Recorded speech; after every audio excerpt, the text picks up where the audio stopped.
ایک حدیث میں آتا ہے کہ رسول اللہ صلی اللہ علیہ وسلم نے فرمایا، بنی اسرائیل کے ایک آدمی نے 99 قتل کیے تھے۔ پھر اس جرم کا حکم پوچھنے کے لیے وہ ایک راہب کے پاس آیا اور اس سے پوچھا، کیا میری توبہ قبول ہو سکتی ہے؟ راہب نے جواب دیا، تمہاری توبہ قبول نہیں ہو سکتی۔ اس شخص نے راہب کو بھی قتل کر ڈالا، لیکن وہ دوسرے لوگوں سے بھی اس مسئلہ کا حل دریافت کرتا رہا۔ ایک آدمی نے اسے مشورہ دیا کہ تو فلاں بستی میں چلا جا، وہاں تیری بخشش ہو سکتی ہے۔ وہ آدمی اس بستی کی طرف روانہ ہو گیا۔ ابھی وہ راستے میں ہی تھا کہ اچانک اسے موت آ گئی، لیکن اس نے مرنے سے پہلے اپنے سینے کو اس بستی کی طرف جھکا دیا جو اس کا مقصد تھا۔ اس کی موت کے بعد رحمت کے فرشتے اور عذاب کے فرشتے آئے اور اس کے متعلق حجت کرنے لگے، اس بات پر بحث کرنے لگے کہ اس کی روح کون لے کر جائے گا۔ پس جس بستی کی طرف وہ جا رہا تھا، اللہ پاک نے اس بستی کی زمین کو حکم دیا کہ نزدیک ہو جا، اور جس بستی سے وہ چل کر آ رہا تھا، اس زمین کو حکم دیا کہ دور ہو جا۔ پھر فرشتوں سے حکم فرمایا، اس کے مرنے کی جگہ سے دونوں بستیوں کا فاصلہ ناپ لو۔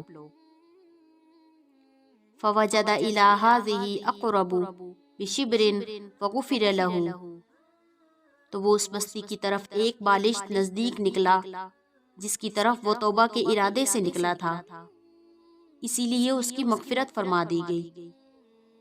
اس حدیث سے معلوم ہوا کہ وہ آدمی جو اپنے گناہوں سے توبہ کرنا چاہتا ہے اور اس کوشش میں لگا ہوا ہے، تو اللہ تعالیٰ کی رحمت اس کے شامل حال ہوتی ہے اور اس کو بخشنے کے لیے ہیلے اور بہانے کیے جاتے ہیں اور بخشش فرما دی جاتی ہے۔ توبہ کا لغوی معنی ہے رجوع کرنا، لوٹنا۔ اصطلاحی شریعت میں خدا کی نافرمانی ترک کر کے اطاعت کی طرف لوٹنے اور گناہ نہ کرنے کا عزم کرنا توبہ کہلاتا ہے۔ توبہ کے لیے کن چیزوں کا ضروری ہونا ہے؟ قرآن پاک کی آیت میں ہے، وَالَّذِينَ إِذَا فَعَلُوا فَاحِشَةً أَوْ ظَلَمُوا أَنفُسَهُمْ، اور جب وہ کوئی بے حیائی یا اپنی جانوں پر ظلم کریں، ذَكَرُوا اللَّهَ فَاسْتَغْفَرُوا لِذُنُوبِهِمْ، تو اللہ کو یاد کر کے اپنے گناہوں کی معافی چاہیں۔